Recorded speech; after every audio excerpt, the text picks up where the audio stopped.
Hello, my fellow Americans and international friends, and welcome back to What's Going On in California. And today is October 4th, 2021. So today we are going to be talking about gasoline prices, and we are going to talk about where gasoline comes from, how it's made, and all that kind of good stuff, right? So where does California get their gasoline from? Well, a little more than 50% of the crude oil that is used to refine California's gasoline comes from foreign sources such as Saudi Arabia, Iraq, Ecuador, Colombia. The rest of it comes from California itself, except for a small amount that comes from Alaska.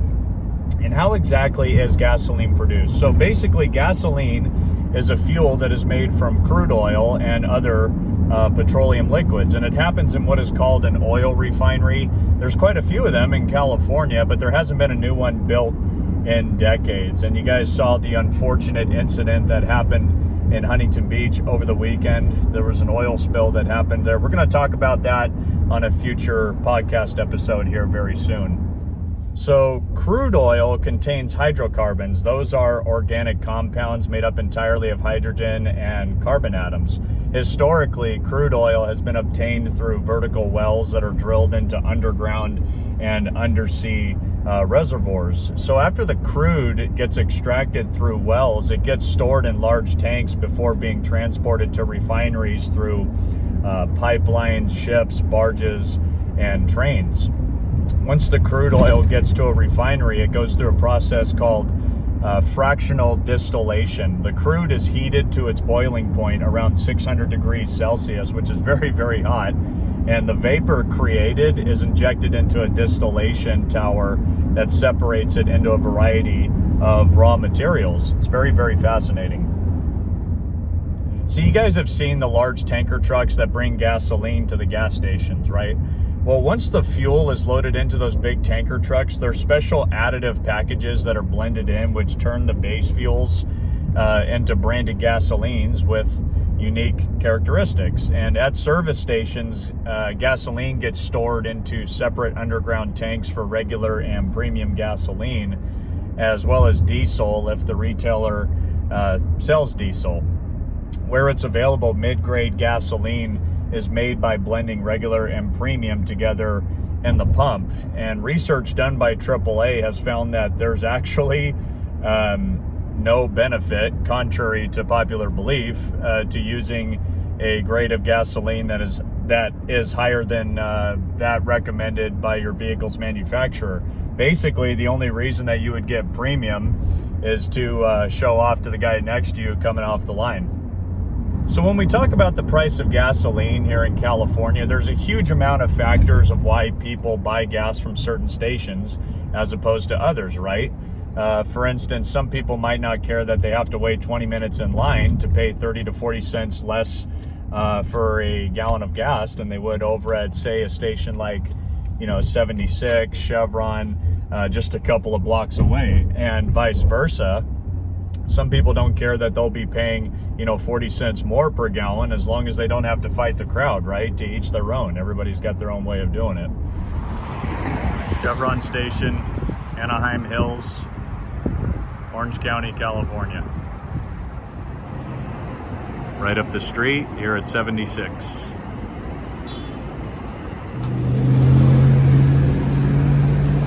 Here's a Shell station about a mile down the road. So remember when we talked about the grade of gasoline that is recommended for your vehicle? I think it's worth noting what those numbers at the pump actually mean, because I think more often than not, people don't exactly know what those numbers mean. So according to my owner's manual, I got it right here, 2000 Toyota Camry, that one recommends that I put 87 octane. We'll talk about what octane is in just a moment, but that's what it recommends that this car gets. So typically you'll see three choices when you go to the pump, right? You'll see 87, 89, 91. You might see 87, 90, 87, 89, and 93. So that number is what's called an octane rating.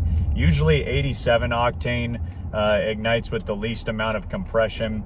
89 can handle a little more compression, Premium is used in high compression engines due to its ability to resist engine knock. In layman's terms, the higher the octane rating, the less likely the fuel is going to pre-ignite at higher pressures and damage your engine. That's why performance cars with higher compression engines require premium fuel.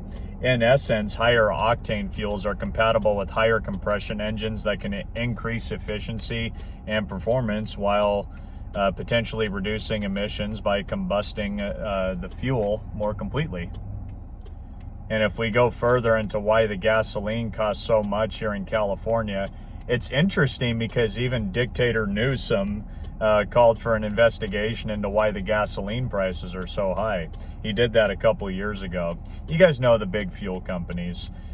They might be involved in what's called price fixing, which is big time illegal. Supply and demand is always a big factor. There's more than 27 million licensed drivers in our state. That includes illegals, of course, so most in the country. You go back to 2007 when Arnold Schwarzenegger signed a bill called the California Low Carbon Fuel Standard. Basically, it forced gasoline companies to create a different mixture to help lower carbon emissions. And as of late 2019, we were paying an extra 16 cents a gallon because of this. Another thing that affects us is something called cap and trade. This was a program created by the government to lower greenhouse gases, or so they said it would, right? Basically, businesses who create a lot of carbon emissions are given allowances, and these allowances go down every single year. But sometimes businesses need to create more carbon emissions just so they can meet the supply and demand. So every quarter, they can go buy more allowances. But of course, who foots the bill for that? We do. And as of late 2019, we paid about 13 cents a gallon for that. You can expect that number to continue to go up over the coming years. So if you combine federal taxes, state taxes, California initiatives, and taxes, and every single program, we're paying about $1.21 more per gallon. Plus, when you think about the overall picture of the future, since SB 1 wasn't repealed back in 2018, the gas tax is only going to continue to go up. Basically, I think the reason that passed was everybody thought that when they voted no back in 2018 on that, they thought that they were voting no, that they didn't want a gas tax. Well, it turns out, everybody that voted yes knew that when you voted no, it was voting no to keep the gas tax in place. So that's how that went. But you got more people turning to electric cars. There's over 570,000 of them in California right now. Newsom only wants electric cars on the road by 2035. So if we're only driving electric vehicles, where are they going to get all the revenue from the gas tax, you ask? This is why Newsom and Caltrans are going to start taxing you by the mile. And just to finish up here, when you think about how in the world are we going to have enough electricity for our cars when we're already not allowed to build natural gas facilities to provide the energy we need that's not being produced by being strictly dependent on solar. So of course, this will inevitably lead to rolling blackouts for years to come if we don't change our policies. And don't expect the policies to change anytime soon because, well, you know how the election process works. It's already rigged, right, folks? So if none of this makes you think about leaving California, boy, you got some tenacity, I tell you. Good for you.